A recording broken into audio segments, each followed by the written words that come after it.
What's up, YouTube? RC Richie here. Welcome back to the channel. I've been a little busy. Every time I get caught up trying to build myself another chassis, man, it just puts me through trials and tribulations. So again, I wanted to build. I don't have a Gladiator build base for the SCX24, so you know what? Let me build my first one from the bench up. So, if you don't have any donor parts for this is definitely going to probably cost you a little bit more money than it would than you just having it ready to run. So with that being said, if I was to do it again, I think I would just go the route of buying it ready to run and then just upgrading it from there. But first things first is the chassis. So this was not my original plan of chassis that I wanted to go with. My first chassis that I purchased was a 3D printed EO V2. And not to dog his chassis, nothing like that, but that's the second one that I broke. And they don't seem to last from dropping from my indoor course. So, there's a lot of frustration that sets in because after you put all that build time into something and then it just breaks, you just got to start all over again. So, quick pivot, we went to the trusty Endura. I got to say, with these Endura carbon fiber chassis, I know it does not compare carbon fiber versus 3D print, but these carbon fiber chassis for me have been holding up very good. I've multiple falls off my, I'm not trying to drop my vehicles like that on purpose, but sometimes it just gets ahead of me and may just slip off the edge.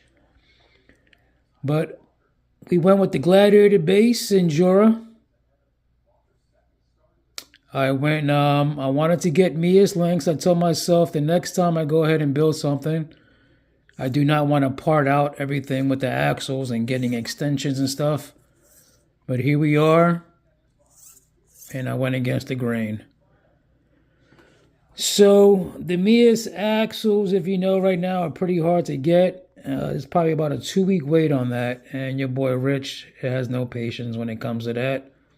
It's another reason why I love Amazon, because things come so fast. So made a quick pivot and went ahead and got the Endura. This is kind of just your basic aluminum. Doesn't even have the full, these are not the Pro steers. But as you can see, I modded them myself already. I went ahead and added extensions. These are the RC all-wheel drive extensions. I was driving around stock at first, but I just felt it was way too narrow. And I was definitely tipping over. So the next thing we went with is the 39 millimeter Endura shocks. I am running 20 weight oil on these. I went with the trusty 50 turn motor. All these parts were all bought brand new. I wasn't sitting on any of these parts. Like I said, if you have a donor vehicle, it's probably going to be better for you. But I wanted to start a new build, and everything else was built. Right now I have 2 C10 Bronco builds, so I wanted the Gladiator base. So again, we went with the purple 50 turn Endura, and that is matched up with the purple helical transmission. This is my first one, and I gotta say, I'm still on the fence with this one. I'm not sure if it's a different feel, the way it engages, and it definitely has a different sound to it. But still playing around with that. We went with the MB100. This is actually my second MB100 that I had for this. I had to return one because I think I was having an issue with it, but it might be because of a bad battery. So again, man, a bunch of things was plaguing this build. So we have the MB100. I needed a servo. So at first we went with the regular Emax servo. The first Emax I threw in here, as soon as I turned it on, this thing was chirping like crazy.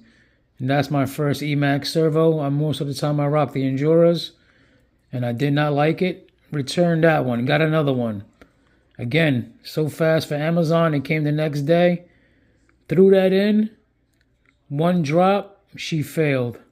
Sent it back. So during the whole process of all that, I was waiting for this to come. This was already ordered. This was recommended by 24 Yep. And this is a budget servo, but it's a high torque servo.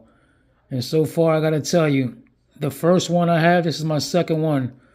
The first one I threw in the FX118, and that one has the Bluetooth app. So I was able to turn it up to 6.0 volts. And yeah, this is pretty good servo, man. It's pretty strong. And it's literally on Amazon right now for about 17 and some change. The problem with this and this application is too big. As you can see, I have the stock Endura mount. I don't know if you can see that, but it's raised up. Luckily, this Endura mount has 2 holes in there. So I have it set on the top hole.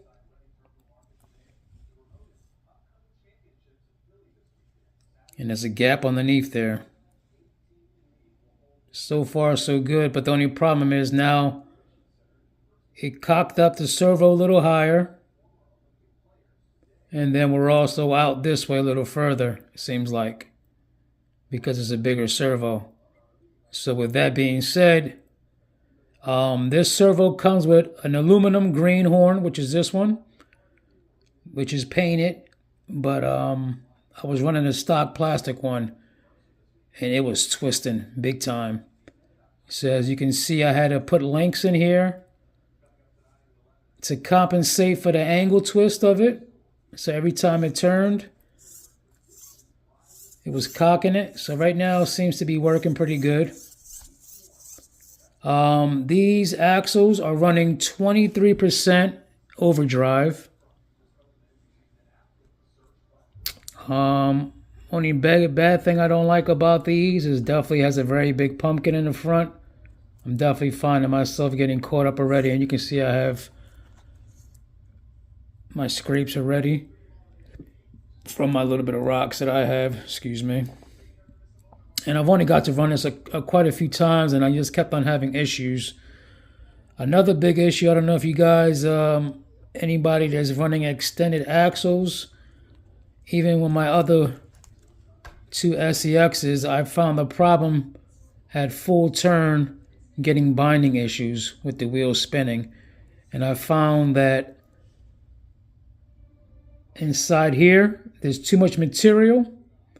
And at full turn, you're getting binding. So when I was turning, you can feel it hesitating and kind of like stopping in its tracks a little bit. So we had to Dremel all that out. We pretty much did the same mod that we do on the plastic axles. Gained a little bit of steering. Not much. These axles ain't meant for that. But as you can see, I did it front and back. You can see back there. And yeah, I was having some bonding issues with that. So we addressed that.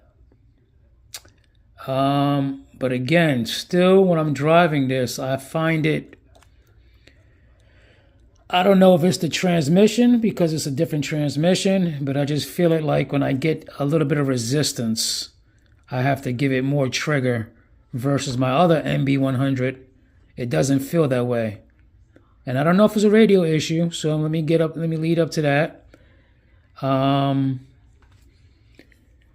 first body I was trying to put on was this body that I picked off of Etsy that was meant for a Ascent 18, but I was trying to use it for my FX118. But as anybody has these bodies, they know that these things are finicky to fit because the way they're designed, they're very pinched. So I was playing around with this one and kind of just scrapped this one. But as you can see, I painted it all up. Pretty cool patina look. I was actually going to call this one C3PO.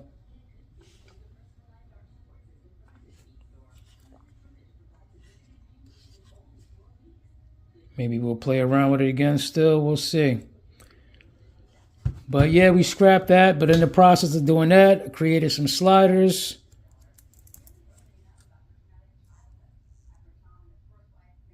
Got the styrene on top. And again, these gave me some problems. Kept on coming off. So far, so good. They seem to be holding up. So the next issue we had was I needed a receiver. So when it comes to receivers, I told you before, I've been using my Fly Sky remotes. They come for the ready to runs. And what I found is these bind up to all these receivers here.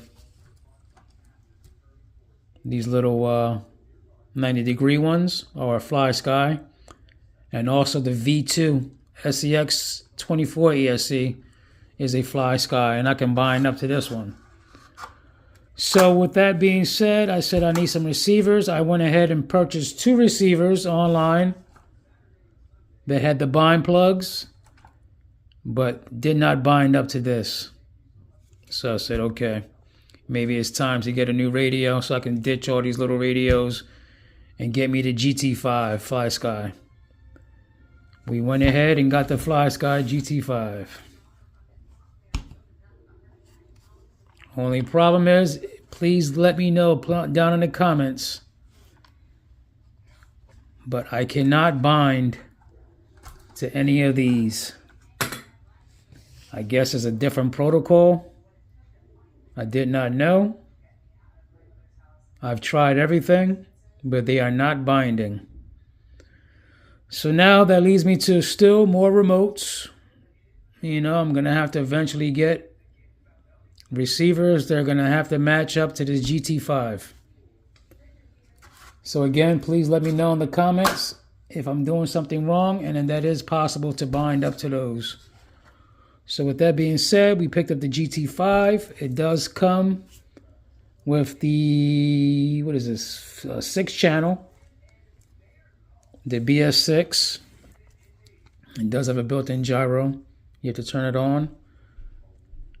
But yeah, it's cool, you know. Again, getting used to this radio.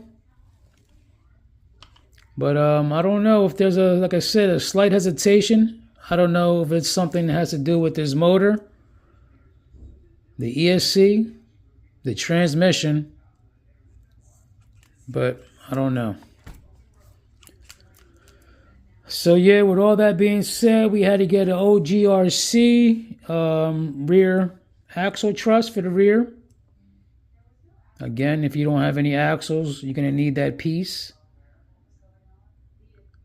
So with all this being said, you know, like I said, if I had it ready to run and I just upgraded it that way, I probably would have been better off. Because at the end of the day, you don't need to upgrade everything on the SCX24. The shafts, not necessarily necessary until they break. Just skid plates, depending on what you're looking for. This is also purchased. These links are purchased. That's the reversible skid, but I'm still running in stock form with the motor towards the rear.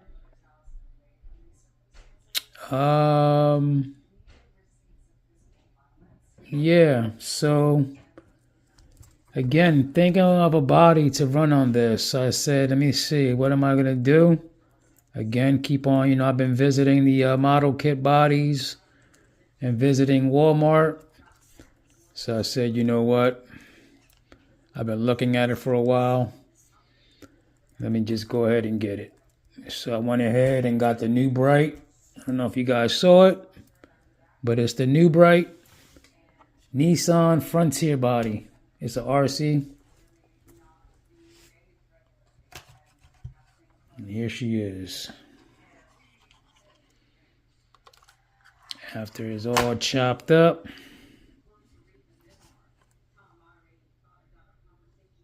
This is actually a 1/16 scale RC body. Toy body. Calling this one Blade.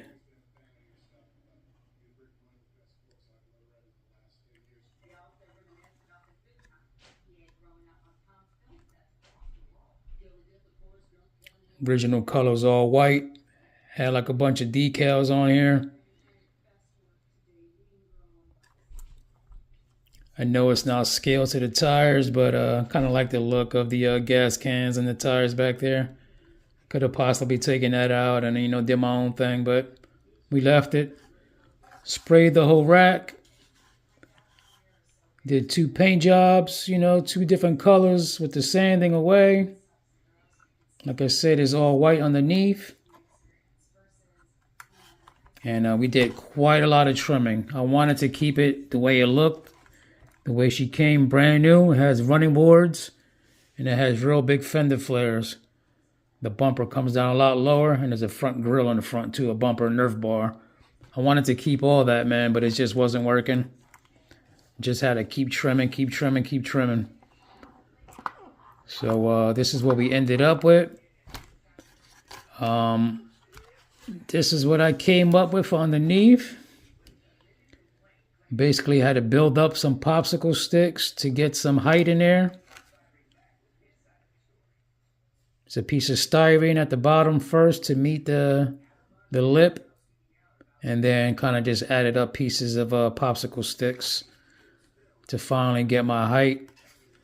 In the rear, we got all this stuff, the guts from the inside of this. So what I did is came up with a magnet for over here. But then we came up with an invisible magnet for the rear. I have my magnet underneath.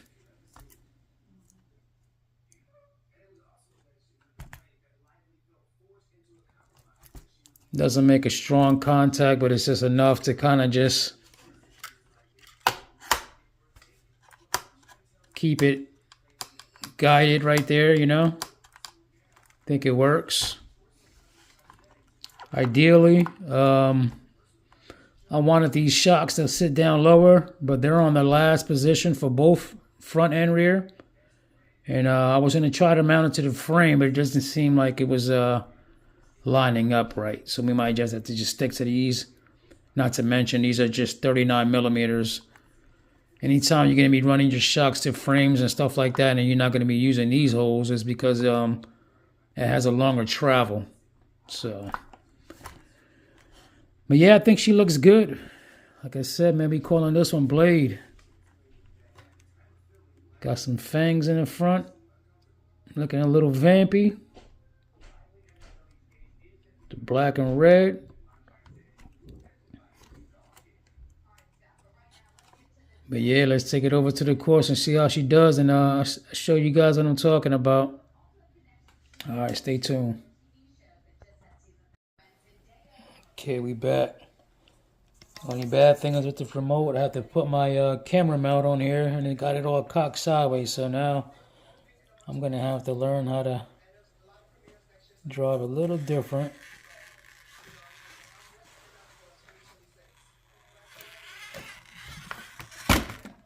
That's not a good start. Yeah, this dip is pretty crazy right here. All right, take 2.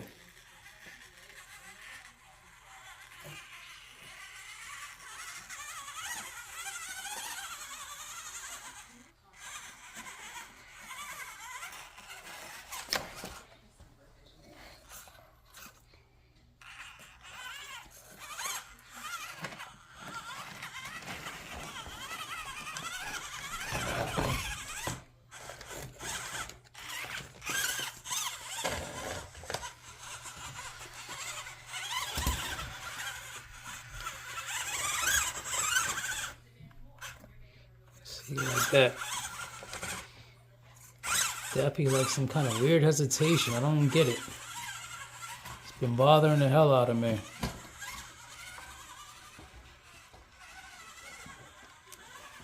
Oh, this is going to be a pain in the ass to hold this camera like this. I do not like this.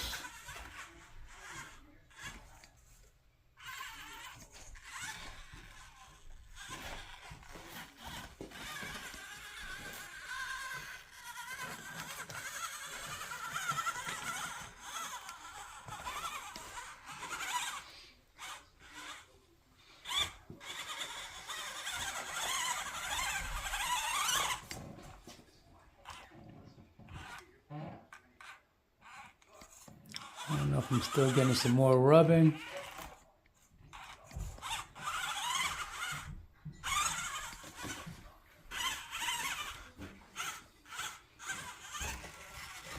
It's like it's bound up a little bit. I don't know what it is.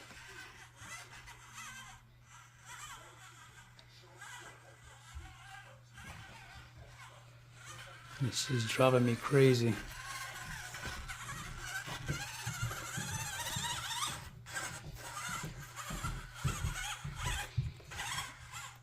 I would think it's not the radio.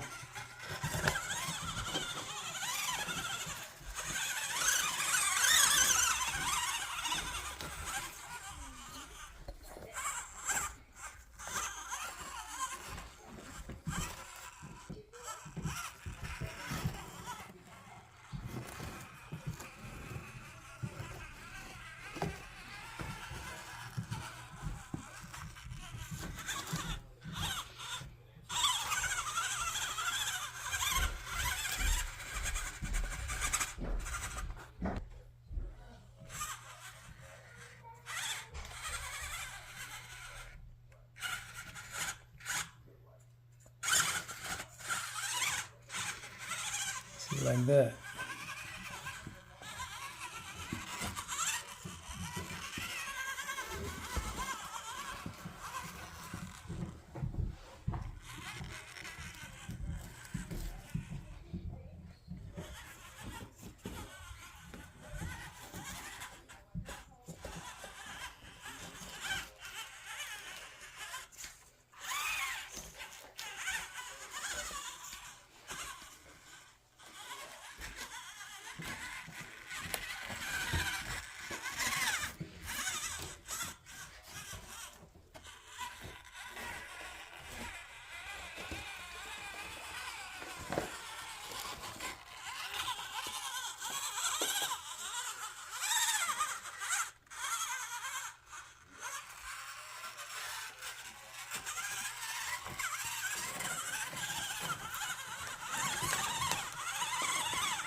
HOG.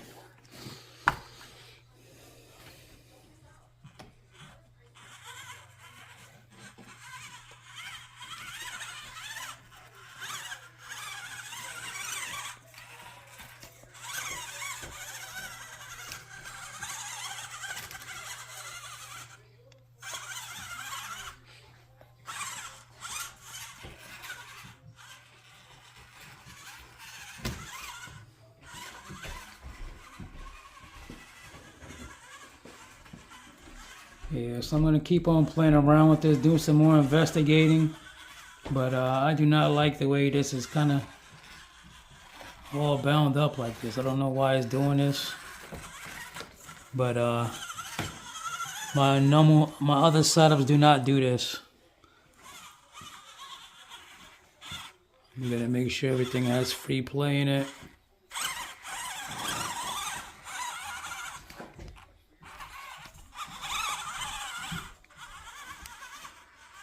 But it seems like it started doing this once I got the extended axles.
go.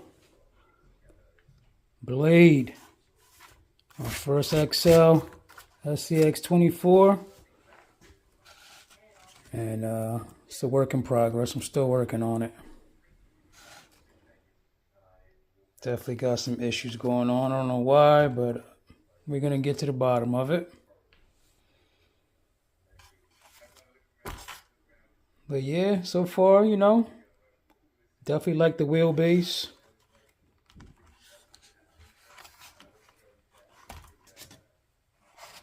Like the way the body looks. Just not happy the way it's performing right now, that's all. Definitely happy with this servo as well. Definitely can't beat it for the price. And I have two other ones. One's in the FX118. And I'm just still deciding which one I'm going to put the other one. I may throw one inside the LC80. I'm going to need a servo for that soon.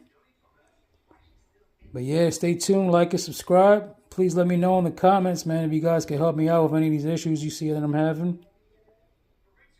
And just let me know what you guys think. All right, peace.